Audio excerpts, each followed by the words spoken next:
చూస్తున్నాం. విజయవాడ భవానీపురంలో దారుణం చోటు చేసుకుంది. యువతిపై అయితే యువకుడు కత్తితో దాడి చేసిన ఘటన ఇప్పుడు విజయవాడ భవానీపురంలో అయితే కలకలం రేపుతూ ఉంది. సో దీనికి సంబంధించిన పూర్తి డీటెయిల్స్ చూద్దాము. సో యువతి ఒక్కసారిగా కూడా ఆ యువకుడు ఏదైతే కత్తితో దాడి చేశాడో అతని నుంచి తప్పించుకునేందుకు కూడా ఆమె తీవ్ర ప్రయత్నాలు చేస్తున్నట్లుగా కూడా తెలుస్తోంది. ఇటు దాడి నుంచి తప్పించుకునేందుకు కూడా యువతి ప్రయత్నించింది. సో వెంటాడి మరి కత్తితో దాడి చేసి పారిపోయాడు యువకుడు. అసలు ఎందుకు దాడి చేశాడు అనే డీటెయిల్స్ మాత్రం ఇంకా తెలియాల్సి ఉంది. సో రక్తంతో పరిగెత్తుతూ కూడా ఇటు ఆర్టీసీ వర్క్ షాప్ రోడ్లో అయితే యువతి పడిపోయింది. వెంటనే తీవ్ర గాయాలతో రోడ్డుపై పడిపోయిన యువతిని చూసి హుటాహుటిన ఇటు యువతిని పోలీసులు ఆసుపత్రికి తరలించారు. సో ప్రెసెంట్ మనం చూసుకోవచ్చు ఈ ఘటన అంతా కూడా విజయవాడ భవానీపురంలో చోటు చేసుకుందని చెప్పుకోవాలి. యువతి పీక కోసి మరి కూడా అఘాంతకుడు కత్తితో పారిపోయిన ఘటన అయితే ఇటు విజయవాడలో చోటు చేసుకుంది. సో వేటాడి మరి కత్తితో దాడి చేసి పారిపోయాడు యువకుడు. సో వెంటనే ఆ యువకుడి నుంచి కూడా తప్పించుకునేందుకు తీవ్ర ప్రయత్నాలు చేస్తుంది. వెంటనే రోడ్డుపై పడిపోవడంతో కూడా అక్కడున్న స్థానికుల సమాచారంతో అయితే పోలీసులు హుటాహుటిన ఇటు ఆ యువతిని అయితే హాస్పిటల్కు తరలించారు. సో ప్రెసెంట్ ఈ దారుణ ఘటనకు సంబంధించిన పూర్తి డీటెయిల్స్ ని మా ప్రతినిధి సాహిత్య మనకి అందుబాటులో ఉన్నారు. సాహిత్య, మనం చూస్తున్నాం ఒక యువతిపై అయితే యువకుడు విచక్షణారహితంగా దాడి చేసిన దృశ్యాల్ని మనం చూస్తూ ఉన్నాం. సో అసలు ఎందుకు దాడి చేశాడు, అసలు అఘాంతకుడు ఎక్కడ ఉన్నాడు, పోలీసుల అదుపులో ఏమైనా ఉన్నారనుకోవచ్చు, అసలు పూర్తి డీటెయిల్స్ ఏంటి సాహిత్య? మహిళా రక్తపు మడుగులో పరిగెట్టుకుంటూ కూడా ఒక యువకుడు దాడి చేసిన ఘటన అయితే నిన్న సంచలన విజయవాడలో అని చెప్పొచ్చు. అయితే ఇదే సంఘటనకు సంబంధించి కూడా పోలీసులు ఇప్పటికే దర్యాప్తు కొనసాగిస్తూ ఉన్నారు. ఆ యువకుడు ఎక్కడికి సంబంధించిన వాళ్ళ నుంచే పరిచయం ఉందా లేదా అన్న కోణంలో భవానీపురం పోలీసులు అయితే కనుక దీనికి సంబంధించి కూడా ఇప్పటికే ఇన్ఫర్మేషన్ తీసుకోవడానికి ట్రై చేస్తూ ఉన్నారు.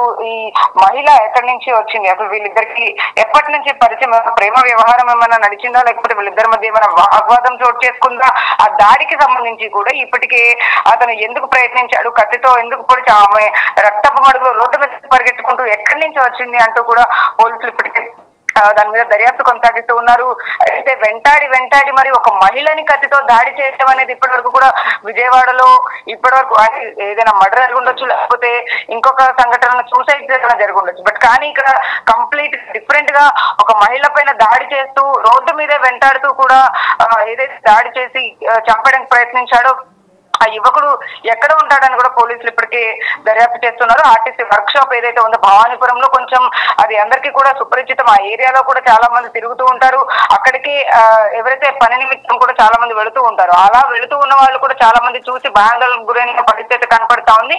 చుట్టుపక్కల పరిసర ప్రాంతాల ప్రజలందరూ కూడా ఒకేసారి మహిళని ఆ యువకుడిని అలా చూసిన పరిస్థితుల్లో అందరూ ఒక్కసారిగా షాక్ కి గురైన పరిస్థితి.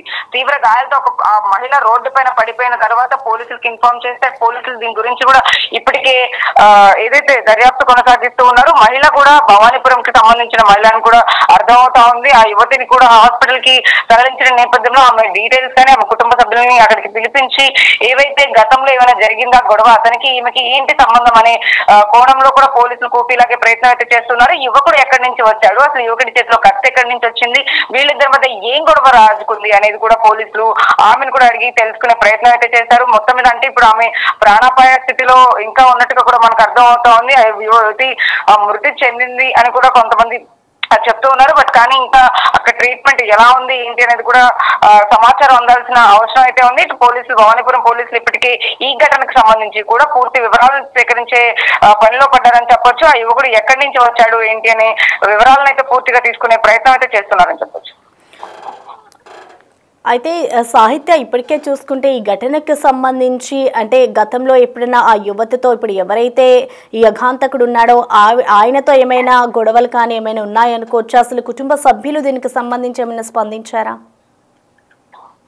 ఖచ్చితంగా అంటే మహిళ ఎవరైతే రోడ్డు మీద పరిగెత్తుకుంటూ వచ్చి అంటే తనకి కాపాడండి అంటూ రోడ్డు మీద అందరినీ అడుగుతూ పరిగెట్టిందని కూడా సమాచారం అంతా ఉంది. అయితే రోడ్డు మీద పడిపోయిన సిచ్యువేషన్ లో కూడా అతను అక్కడి నుంచి పారిపోయే ప్రయత్నం అయితే చేశాడు కాబట్టి వాళ్ళిద్దరి మధ్య ఏదైనా ఖచ్చితంగా గొడవ జరిగే ఉంటుంది అని కూడా అందరూ అనుమానాలు వ్యక్తం చేస్తూ ఉన్నారు. అయితే వీళ్ళిద్దరికి పరిచయం ప్రేమ వ్యవహారమా లేకపోతే ఇంకేదన్నా గొడవ జరిగిందా అనేది ఆ కోణంలో కూడా పోలీసులు దర్యాప్తు చేస్తూ ఉన్నారు. ఎందుకంటే ఆ మహిళ అతని దగ్గర నుంచి పారిపోయి తనని తాను కాపాడుకునేందుకు రక్షించుకునేందుకు అయితే రోడ్డు మీదకి పరిగెట్టుకుంటూ వచ్చింది. అసలు వీళ్ళకి ఎక్కడ గొడవ రాచుకుంది, ఏ ప్లేస్ లో నుంచి ఈమె పరిగెట్టుకుంటూ వచ్చింది, ఆ ప్లేస్ లో ఇతనితో పాటు ఇంకెవరైనా ఉన్నారా అనే కోణంలో కూడా పోలీసులు చూస్తున్నారు. అతని ఫోన్ కోసం కూడా ట్రేస్ చేసి అతని వివరాలు సేకరిస్తూ ఉన్నారు. ఇటువైపు ఈ మహిళ ఫోన్ కి సంబంధించి కూడా అందులో ఏమైనా డీటెయిల్స్ దొరుకుతాయని కూడా పోలీసులు టెక్నికల్ ఎవిడెన్స్ తీసుకోవడానికి ప్రయత్నం అయితే చేస్తూ ఉన్నారు.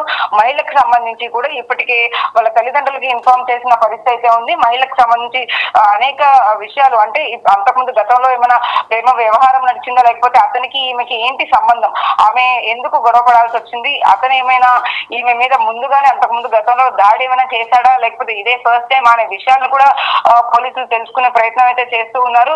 మొత్తం మీద ఈ వ్యవహారం వెనక, అంటే ఈ దాడి వెనకాల అసలు ఏ కోణం ఉంది అనేది కూడా పోలీసులు ఇంకా తేల్చే ప్రయత్నం అయితే చేస్తున్నారని చెప్పొచ్చు. అయితే మహిళకి ఇప్పటికీ అనేక గాయాలైన పరిస్థితుల్లో తల్లిదండ్రులు కూడా కంగారు పడుతున్న పరిస్థితి అయితే ఉంది. ఆర్టీసీ వర్క్ షాప్ రోడ్ లో కూడా వాళ్ళని కూడా వివరాలు అడిగి అక్కడ నైబర్స్ ఎవరైతే ఉంటారో అక్కడ రోడ్డు మీద పడిపోయినప్పుడు ఫస్ట్ ఎవరు చూసారో ఆ ఫస్ట్ ఇన్ఫర్మేషన్ కూడా పోలీసులు తీసుకునే ప్రయత్నం అయితే చేస్తున్నారు.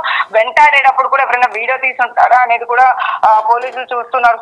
అదే ఏరియాలో కూడా సీసీటీవీ కెమెరా ఫుటేజ్ విజువల్స్ ఏమైనా దొరుకుతాయేమో అని కూడా పోలీసులు దీని మీద పూర్తి నిఘా అయితే పెట్టిన పరిస్థితి అయితే ఉంది. నిన్న జరిగిన ఈ సంఘటనకి ఇవాళ కూడా పూర్తి దర్యాప్తు చేసి దీని గురించి ఒక కొలికి తీసుకొచ్చే అవకాశం అయితే కనపడుతుందని చెప్పచ్చు. థ్యాంక్ యూ సాహిత్య.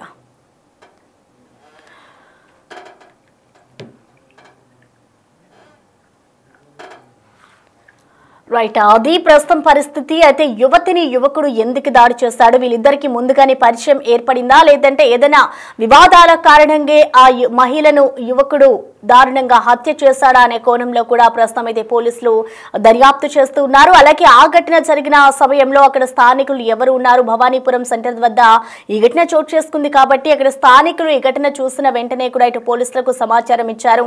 సో అక్కడ ఏం జరిగింది, ఏ విధంగా హత్య చేశాడు అనే కోణంలో కూడా ఇటు పోలీసులు అయితే ప్రస్తుతం వివరాలు సేకరించే పనిలో ఉన్నారు. మరొక వైపు ఇటు కుటుంబ సభ్యులు కూడా ఈ ఘటనకు సంబంధించి ఆందోళన వ్యక్తం చేస్తున్నారు. ఇటు యువకుడిపై కఠినమైన చర్యలు తీసుకోవాలి అంటూ కూడా యువతి బంధువులు అయితే ఆరోపిస్తున్నారు. మరొక వైపు యువతి పరిస్థితి ప్రాణాపాయ స్థితిలోనే ఉంది అంటూ కూడా ఇటు అధికారులతో చెప్తూ ఉన్నారు. సో ప్రధానంగా చూసుకుంటే ఇటు యువతి ఆరోగ్య పరిస్థితికి సంబంధించి కూడా కొంత నిలకడగా ఉందని కొంతమంది చెప్తున్నారు. మరొక వైపు ప్రాణాపాయ స్థితిలో ఉంది అంటూ కూడా మరికొంతమంది చెప్తున్నారు. అయితే దీనికి సంబంధించిన పూర్తి అప్డేట్స్ అయితే ఇంకా రావాల్సి ఉంది. సో ప్రెసెంట్ చూసుకుంటే ఈ దారుణ ఘటనకి సంబంధించి కూడా ఏం జరిగింది అనే కోణంలో అయితే ప్రస్తుతం దర్యాప్తు చేస్తూ ఉన్నారు పోలీసులు.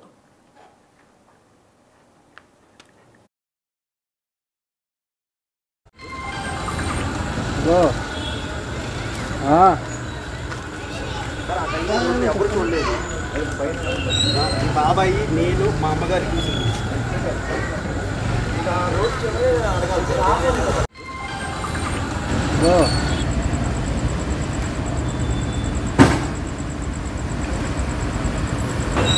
బాబాయ్ నేను మా అమ్మగారికి